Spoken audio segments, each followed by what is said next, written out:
I'm here with Mike Blanchard from Lucasfilm, and he was just describing a little bit about how the Canon DSLRs have sort of taken over the market at this point. These guys are shooting a film called Red Tails. Correct. And he works in post-production for the most part. I kind of do a lot of everything. We're kind of a small unit there at Lucasfilm that do the films. So yeah, I got my hand in a lot of different stuff, but yes. How do you find the H.264 codec with these Canon DSLRs? Well, we're working on converting them because obviously we're going to need, we have effect shots and we're going to have to, make it match the F-35 footage that we did principal photography with. So we're working on that issue right now to see what is the best way to convert the footage, what, to maybe EXR files for ILM or however it is that we decide we're going to do it.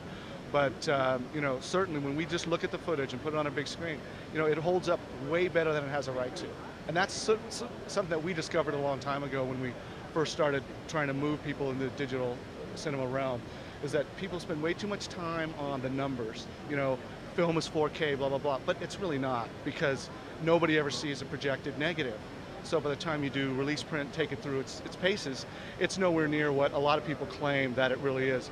So the great part about working at Lucasfilm for people like Rick and George, working for them, is that you just show them things, and that's where it ends. We don't do little charts about how, like, oh, it doesn't have this and doesn't do that. We make it work, and that's just a beautiful way to do work, because it opens up everything. And then when you see what's out there in the blogosphere and how everyone shares information, I just think it's incredible. We're used to, in the world that we sometimes travel in, it's the same players all the time. But here, I'm meeting you. Everybody is out there. They're shooting stuff. They're editing stuff.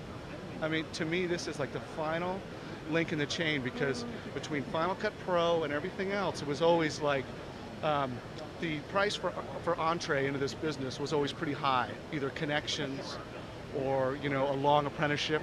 But now, actually, it's going to be talent that's going to determine, if someone has a good story to tell, because all the tools are right there. $10,000 buys you into the game. That's incredible, and buys you into the game from pre-production all the way through to having the gear to shoot something. It's a revolution. But the cool part about all this stuff is that you can use these cameras for anything. If you want to stream it to the internet, brilliant, you can do that. The great part about being at the show, it's blowing me away, because I've seen more 5Ds and 7Ds here than any other camera. In every booth, someone's rigged something to it. You know what I mean? And it's phenomenal to me, because really, if Canon gets it together and they just give us a little better spigot so that we can make different flavors of what the compression is and the algorithms and all that, all the third-party people and all the dudes and dudettes that are using this thing, they're going to go nuts. And they don't have to do anything but just open it up a little bit and add a few features to it. This thing it's blowing up.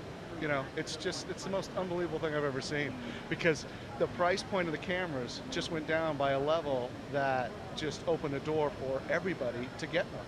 And it's really phenomenal to me. Literally, I haven't seen the usual players at all the booths with all the rigs. It's all been these Canon cameras. I think it's just unbelievable. It's great, and it made the show better for me, really, to see that, because we're shooting a major feature with the cameras. People are streaming stuff, to iPhones. That's cool.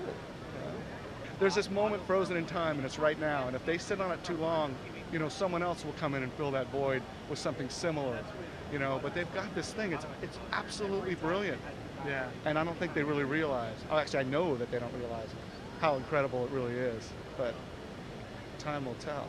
I think we're gonna point it out to them time and time again. Yeah. Well, so are we. Yeah. So.